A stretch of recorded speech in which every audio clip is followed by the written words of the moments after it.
Hello everyone. This is going to be the seventh lecture of the first chapter of civics. इसमें हम छोटे छोटे topics कर रहे हैं. अब हम कर रहे हैं 5 और terms: justice, liberty, equality, fraternity and integrity.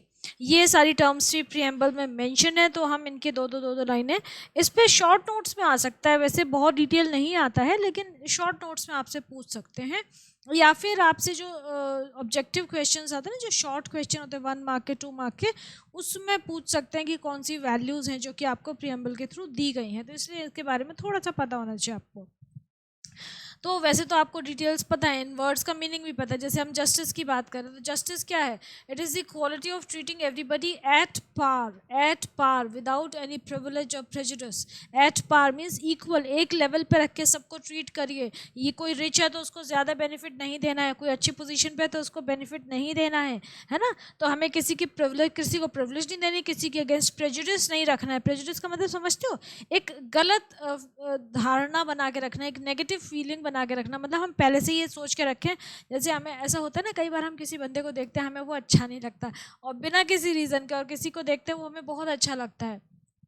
तो और उसके बेसिस पे हम उसको जज करें, भले ही वो अच्छा बंदा हो, लेकिन हमें हमें पर्सनली नहीं पसंद, वो उसकी शक्ल नहीं अच्छी लग रही हमें, तो वो है क्या है? Prejudiced. We are being prejudiced against that person. तो प्रेजुडिस नहीं होना चाहिए. तो justice is the quality of treating everybody at par without any prejudice और प्रिविलेज. ये all are equal in the eyes of the law. आपने देखा है वो जो न्याय की देवी हैं, the goddess of justice, she is, उनकी जो आइज हैं they are covered, blindfolded. She is blind folded just because she can not see कौन क्या है. वो सबके लिए इक्वल डिसीजन देंगी. So justice ensures equal opportunities for everyone and gives to every man what is his due. जो उसका हक है, what is his due मतलब जो उसका हक है, जो उसके राइट्स हैं, वो उसको मिलने चाहिए. Justice should not be limited, but it should be all pervading, touching the social, economic and political fields. All pervading मतलब हर फील्ड में एम्प्लॉय होना चाहिए, लागू होना चाहिए justice. There should be no political democracy alone. There should also be social and economic democracy as well. मतलब democracy का मतलब ये नहीं है कि हम सिर्फ अपने वोटिंग राइट्स एक्सरसाइज करें और लोगों को सोशल और इकोनॉमिक डेमोक्रेसी ना दें, सोशली उनको इक्वल राइट्स ना दें, उनको इकोनॉमिकल इक्वल राइट्स ना दें. नहीं, ऐसा नहीं है. हमारी डेमोक्रेसी है, रिपब्लिक है. यहाँ पे कोई मोनार्क नहीं है ना. मोनार्की नहीं चल रही है हमारी कंट्री में कि राजा का बेटा राजा बनेगा. We are republic, we choose our leaders, we elect them. तो उसी हिसाब से हम डेमोक्रेसी हैं, हम डेमोक्रेटिक कंट्री हैं. तो डेमोक्रेसी जो है वो हर फील्ड में अप्लाई होनी चाहिए. These very ideals have forced the Indian government to adopt socialism as its ultimate goal. क्योंकि अब ये सब क्लोजली कनेक्टेड हैं सारी values, that is why we have to adopt socialism also. वो भी हमारा एक वन ऑफ द गोल्स हो गया है हमारी कंट्री का, कि भाई ये भी अप्लाई करना है हमें अपनी कंट्री में. Next is liberty. Liberty means freedom. ये जो है ना लिबर्टी, ये वर्ड भी फ्रेंच रेवोल्यूशन से लिया गया है. जस्टिस, लिबर्टी एंड इक्वालिटी, ये तीनों वर्ड्स फ्रेंच रेवोल्यूशन से लिए गए. फ्रेंच रेवोल्यूशन में बड़े इंपॉर्टेंट थे ये वर्ड्स. तो लिबर्टी मीन्स फ्रीडम. अब फ्रीडम किस किस चीज़ का हो सकता है? Freedom of thought, freedom of expression, freedom of belief, freedom of faith, freedom of worship.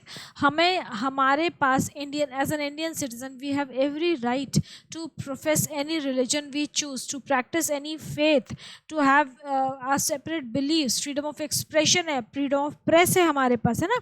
हम अपनी बात बोल सकते हैं फियरलेसली. लेकिन ये बात अलग है कि कई लोग उस फ्रीडम का नाजायज़ फ़ायदा उठाते हैं, गलत फ़ायदा उठाते हैं, and they misuse it. Freedom of thought है हमारे पास, we are free to thought. But ये सारे जो फ्रीडम है ना, हमें पॉजिटिवली यूज़ करने हैं. अब फ्रीडम ऑफ एक्सप्रेशन है, ये थोड़ी कि हम अपने घर में बहुत लाउड म्यूज़िक चला लें और वो पड़ोसियों को परेशान करें. तो वो सब चीज़ें हमें थोड़ी सी अपनी, मतलब डेमोक्रेसी हमें बहुत सारे राइट्स दे रही है, लेकिन ये हमारी अपनी सेंस है कि हमें उनको कैसे एक्सरसाइज करना है.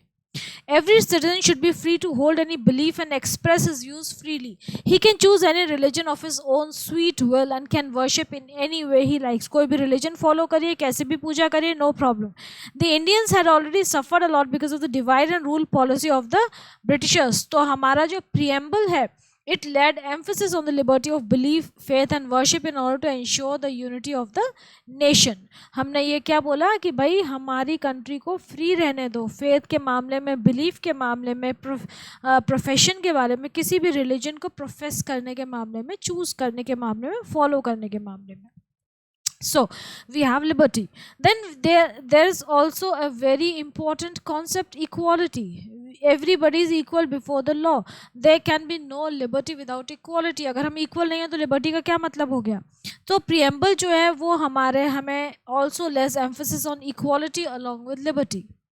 सब इक्वल हैं, हम कहीं भी जा सकते हैं, हम all over India along the length and breadth of India हम कहीं भी जाके अपना घर बना सकते हैं according to the rules of that particular land. कहीं भी घूमने जा सकते हैं, कोई भी चीज़ कहीं भी अप्लाई कर सकते हैं अगर हम उस जॉब के लिए एलिजिबल हैं तो with this no discrimination on the basis of caste, colour, creed, sex और रिलीजन. अगर हम एजुकेशनली केपेबल है, हमारे पास वो क्वालिफिकेशन है, तो हम कहीं भी अप्लाई कर सकते हैं. As such constitution has done away with all the inequalities based on sex, race, religion, caste, creed और colour. Now all are equal before law and enjoy equal opportunities for the advancement. आप जितने capable हैं उतना ज़्यादा progress कर सकते हैं. Then comes another point, that is fraternity. Fraternity का मतलब क्या हो गया? ब्रदरहुड, भाईचारा, जिसको हम हिंदी में बोलते हैं ना भाईचारा. कि liberty, equality and fraternity was the slogan first raised by the French revolutions. हाँ, फ्रेंच रेवोल्यूशनरीज इन फ्रांच. जो फ्रेंच रेवोल्यूशन हुआ था फ्रांस में, उसमें लिबर्टी, इक्वालिटी एंड फ्रेटर्निटी ये उनका स्लोगन था. तो वहाँ से हमने ये तीनों वर्ड्स लिए हैं. फ्रेटर्निटी का मतलब भाईचारा, ब्रदरहुड, एक दूसरे की हेल्प करना, एक दूसरे को हेल्प आउट करना, किसी को कोई प्रॉब्लम है तो. So the ultimate goal of the Indian constitution is also teaching our people, the citizens, to have these faith. ये फेथ होनी चाहिए उनमें, and they should follow liberty, equality and fraternity. One may belong to any part of the country, but he is an Indian first and a Punjabi or a Bengali or a Madrasi afterwards. है ना, Keralite है या कुछ भी है, सबसे पहले Indian है. नॉर्थ इंडियन, साउथ इंडियन नहीं, सिर्फ इंडियन. सो ये हमारी फ्रेटर्निटी है कि हम सब एक ही कंट्री के सिटीजन्स हैं, एंड सारे सिटीजन्स को all over the length and breadth of India equal rights मिले हुए हैं. ऐसा नहीं है कि आपको हरियाणा में अलग कुछ सिस्टम है और केरला में जाओगे तो कुछ अलग रूल्स मिलेंगे. सेंट्रल गवर्नमेंट के रूल्स सब जगह सेम है. Then comes the fifth word, integrity. Integrity क्या है कि ऑन द होल हमारा नेशन एक है. इंटीग्रल पार्ट होना मतलब चाहे कुछ भी हो जाए हम एक है, इंटेग्रिटी है, सब मिलके रहते हैं. इंटीग्रल पार्ट है पूरी कंट्री. हर स्टेट, हर सिटी, हर गांव जो भी है, छोटे से छोटा एरिया भी इंटीग्रल पार्ट ऑफ इंडिया है. और अगर कोई हमारी इस कंट्री में इस चीज़ में दखल अंदाजी करता है, इंडिया की बाउंड्रीज से खिलवाड़ करता है, तो that is considered an highest level of treason. Treason आप समझते हैं, जैसे हम कहते हैं गद्दारी, देश के साथ गद्दारी. तो ये जो है ये बहुत बड़ा ऑफेंस है, and it is a severe punishable offence. Integrity means that each and every part of the country is an integral part of India. No one should play with the respect and honor of the country. Anyway, if anyone plays with the integrity of the country, it would amount to high treason, and it is really punishable under law, and बहुत severe punishment है इसकी.